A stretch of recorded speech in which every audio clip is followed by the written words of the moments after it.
and things, and they have banners, and you get the name of all these warriors. It's a little like the Homeric epic. We see the heroic king of Cassi and Purajit the conqueror, and everyone's being named here, and Victoria's Yudhamana, etc., etc., etc., and Sutama, the son of Arjuna, and so on and so forth. And there's yourself, my master in war, and also Bhishma, and there is Karna, the enemy of Arjuna, and his half-brother Kripa, and so on and so forth. So these battle people are lined up in a battlefield. So to encourage line 12, Duryodhana, Bhishma, the glorious old warrior, sounded loud his war cry and blew his far-sounding conch shell. What's a conch shell? It's one of these things you gather on the beach, like a beach. I think it's what like scallops are taken from. That probably is not quite like that, but similar to a scallop shell. What? It's big like snail shell, yeah. And it's like when you take the creature out and you can lift it up and you can blow it like the Jews blow their shofar, for instance. They blow ram's horns. In India, because more beaches probably with more shells on them, they blew conch shells. Didn't have maybe metal work yet that they could get trumpets and tubas and sousaphones and stuff that you see in your modern bands marching around, which are just basically big conch shells made out of metal with mouthpieces. So they blew these kinds of, shofar is basically just a trumpet, isn't it? And underdeveloped trumpet, and not quite as nicely rounded and everything. And the ram's horn in it. And then, so they always blow these seashells. You always see pictures of Krishna blowing seashells. Then the rumbling of war drums, the stirring sound of cymbals and trumpets, doesn't sound very good to me. And the roaring of the conch shells and horns filled the sky with a fearful thunder. The clatter of armies. I guess that's good. I mean, armies do like a lot of noise, like baboons and hyenas and things, right before they're about to fight each other back in those days, not now. Because in those days it was hand-to-hand individual warfare, and basically you made a lot of noise to try to frighten your enemy and get your spirit up. So basically started yelling. It's more like a football game where you have cheerleaders because they're getting the spirit up, getting the crowd worked up, and they're all yelling and shrieking, and the players come out and high five. And that's how the old battles were, except they killed each other. And the more glory it got, I think the more excited people got, because in order to face all that horrible activity, you really had to have your spirits pretty high, or you were going to be dead.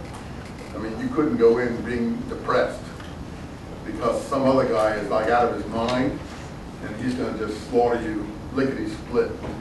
So either you got your spirits worked up and you made a lot of noise and stuff, or you were dead. You probably were dead anyway, but pretty gruesome period. Now we snipe at people with long-range sniper rifles, and then we have helicopters that have little missiles that take out buildings, and it's all like computer game stuff. You don't even have to see any of it. You just you press a button, it's on your little screen there, and it evaporates. So you can be very quiet and calm. You can even be a yogi and do this. In fact, that's why so much computer stuff is being exported to India. Because, they learn how to be calm and use their mind and sit and think and contemplate and stuff like that. So, yeah. So it's all changed. But so this isn't so unrealistic, even though it strikes us as insane. So, so here they are, all making a lot of noise. And the whole sky is roaring with thunder, You ever been watching some of those recent epics on the history and other channels about Napoleon? Public television, and they show how he fights his battles, and originally like Waterloo and all those battles, the noise would have been terrible because of the artillery. It always start off with the artillery going, and some war battles were the same, and they all speak about the noise and the smell and so on these battlefields, which is horrific. Even Iwo Jima they described like that, contemporary more recently, but the noise and so on is always horrific, even up to the time of artillery. So that really was something of what battles used to be like, and to some extent may still be. But okay, all this is going on, the sky filled with fearful thunder, and suddenly Krishna, here he is introduced, of Madhava, I guess that's his hometown, and Arjuna, the son of Pandu, stand in their glorious chariot drawn by white horses, answering the challenge, and blew their divine conch shells. Well, this work doesn't impress right from the get-go, does it? And it's not something you're going to pick up any faster than you pick up a Superman comics. Probably you'll pick one of those, you know, you've ever been in a Japanese restaurant where they're all reading comic books, not comic papers, but they're all bound in book form.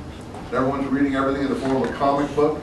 Probably those comic books are even more impressive than this, but this is the cultural heritage that we're dealing with, and it's outlasted a lot of other stuff, so I mean there is some benefit, but the scene here is not going to impress you. So if this is what their war was like, no wonder they all lost. It's going to go around blowing conch shells and expect to get anywhere, I wouldn't think. So I hope it was a little more warlike and ferocious than this, because Alexander would have had an easy time with all this. And he did have pretty, not an easy time, but you know, he could